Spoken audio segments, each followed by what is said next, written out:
most treacherous parts of winter skateboarding. Getting over all this fucking ice to get to the shed. Yes, it is winter here, folks. Beautiful winter day, actually. Here at this shed. Pre-warmed, nice. Oh, ladies and gentlemen, welcome back. It is a Monday Muscle Memory. Today we're doing a pivot sequence. My name is Ken Tizzard. This is Back on Board with Old Dog Ken Tizzard. That's me. And I'm going to be here for 22 weeks. I think this is week 6. Doing some basic exercises using a skateboard. This is not a skateboard tutorial, nor am I a fitness person or a doctor or in any way, shape, or form do I have the knowledge, expertise, or experience to teach you anything. This is what I do. This is what I'm doing to keep busy over the winter while I can go out and skateboard, keep my exercises going. And for those of you older folks who think you might want to be getting back into skateboarding, this is a great way to sort of get back into just the basics of movement in a safe way. If you want to use these rings, if you got a spot in your garage or something where you can throw them up, that way when you scoot out, you're okay.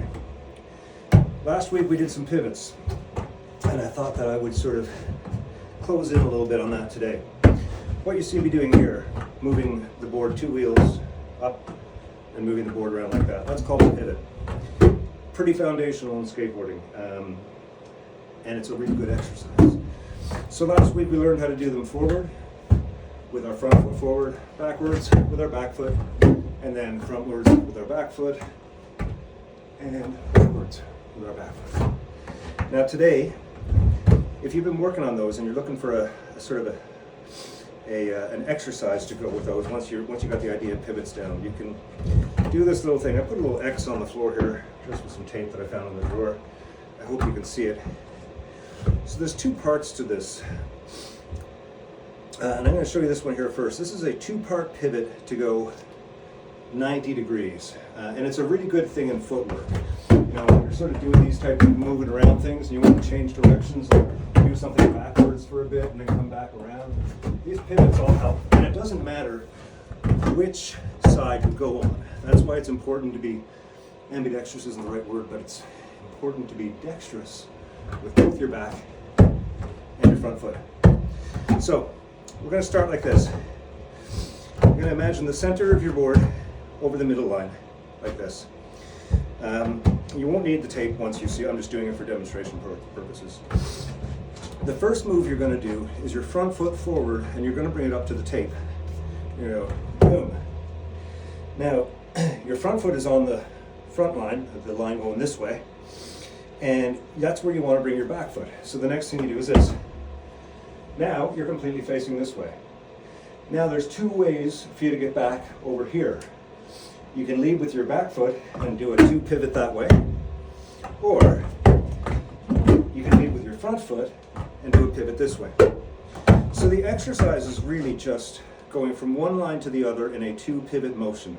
First pivot to the other line, then pivot to the corresponding line as well.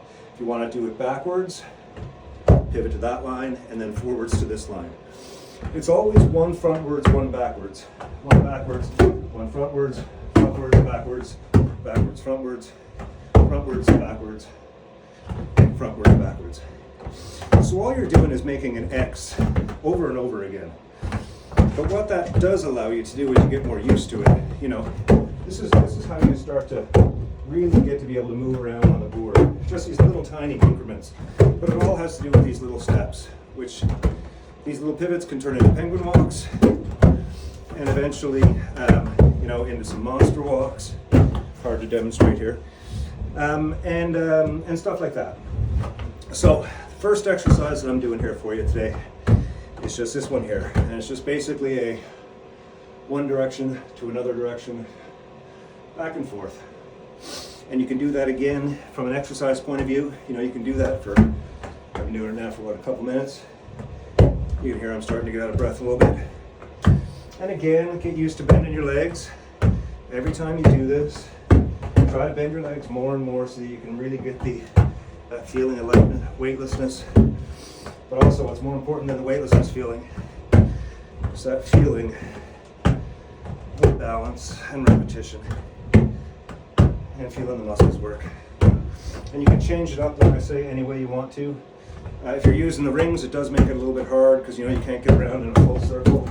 But you can use the rings when you need them. If you still need the rings to stand on the board, keep doing what you're doing. But again, more of this, and just getting used to lifting each side of the board. It seems really easy when somebody comes on and says, hey man, just do this, do this. That's fucking not easy. It is when you know how to do it, but walking isn't easy before you know. Okay, so that's basically just doing an X in the middle. Now if you want to try something a little bit more advanced, I don't particularly like doing this one in here because I don't have a lot of room, but I'll see if I can just give you a demo of it.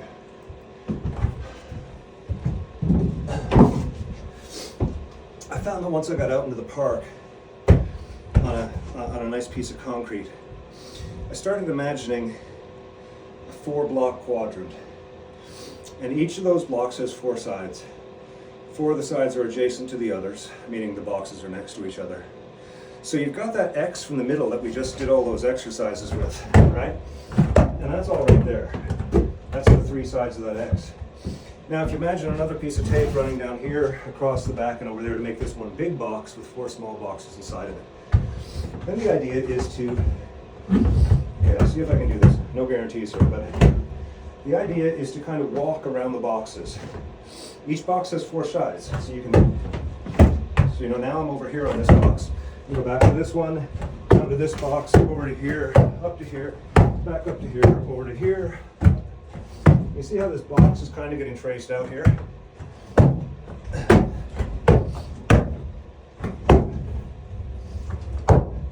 So, without having the proper space to really get your balance and do that, it is difficult. But if you have more space than me, this is a really good trick. The idea is basically just to move the board from one angle to another, just doing these 90-degree pivots that each follow the shape. And you can go, as fast as you want with these, just spinning within that square. And these movements will inevitably translate when you get out on the ground and you want to just sort of move around a bit, not worry about things. These types of things are great. So, now again, the deck of your skateboard is going to be different. And even though this skateboard is this long, the turning radius only comes from in here. So if you start right here, you're not going to land right on this line. You're going to land a little bit off of it. But if you use your middle wheels and spin from there, you'll get more of an even representation of the squares. But that's not the idea. The idea is just to learn 90-degree pivots in a safe environment. Feel those muscles. Again, this is all burning now. I've got a sweat on. It's like -8 out. 1 micro furnace. I had my winter jacket on before I started. So, let's get back to that again. There's 2 parts to the pivot. There's this one here, which you move from one line to the next. A 2-part pivot. And this pivot again helps you with the 45-degree pivot. Your 90-degree pivots are going to work off the square or an imaginary square in your mind. Let me know what you think of what's going on here. I'm trying to go back and remember last year when I first started doing this. And I remember all the questions that I had. I mean, just even what kind of skateboard to get was a big mystery. I ended up buying a few that, now that I know what I know, I wouldn't have bought. But they were all part of the experience. Learning what types of tricks work with my body. I'm 6'4", 200 pounds, and 55 years old. Okay, so I'm not a 12-year-old, 60-pound kid that can, grab a board and fly through the air. It takes a lot more of everything for me to do that, so I don't do that. Doing what I want to do, doing how I want to do it, and having fun. Everything I'm doing in here goes against the rules of skateboarding. I know that. Once you add motion, any sort of directional motion to the gravity of standing on a skateboard, it changes completely. And I'm not trying to teach you how to skateboard. There's a bunch of people out there who do that. The one guy who I think does it amazing is Walt's Skateboard. I'm trying to remember his name. Why can't I remember his name? It's not coming to me. Anyways, Walt's Skateboarding has a skateboard channel, and the guy who runs Walt's does all of the instructional videos, and he breaks these tricks down incredibly. So check that type of stuff out for skateboarding. But if you're just hanging out in your garage, having a puff, trying to get through the winter, thanks for hanging out with me. We'll see you on, this is Monday, we'll see you on Friday. I think on Friday we start doing some rail work. For those of you who don't know what that is, you'll find out Friday. Cheers.